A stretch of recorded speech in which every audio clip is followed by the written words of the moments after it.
Continuing coverage now on the crash of an Army helicopter during a night training mission in the Florida Panhandle. 7 Marines and 4 soldiers are believed to be dead after that crash. The names have not been released since the families are still in the process of being notified.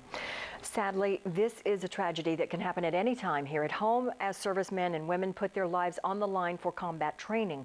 News 13's Amanda McKenzie joins us from the flight line at the Patrick Air Force Base in Brevard County, where this tragedy really hits home.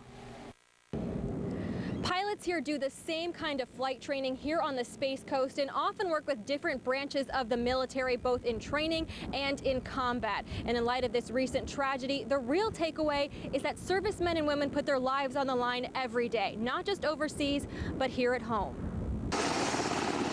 This is a Pavehawk. It is almost identical to the Black Hawk that crashed in the water near Eglin Air Force Base in the Panhandle. It's a helicopter commonly used for rendering aid and search and rescue missions. But before it takes flight overseas in war zone areas, military men and women train on it in the harshest conditions. You may have to go put people in the water, take people out of the water, land on a ship, go get gas off another aircraft. So you're in this environment where you're having to use fly visual and fly on instrument. Lieutenant Colonel Robert HASTON is an instructor pilot and says he trains his students in all kinds of weather. And one of the most common mishaps is when a pilot loses sight of the horizon.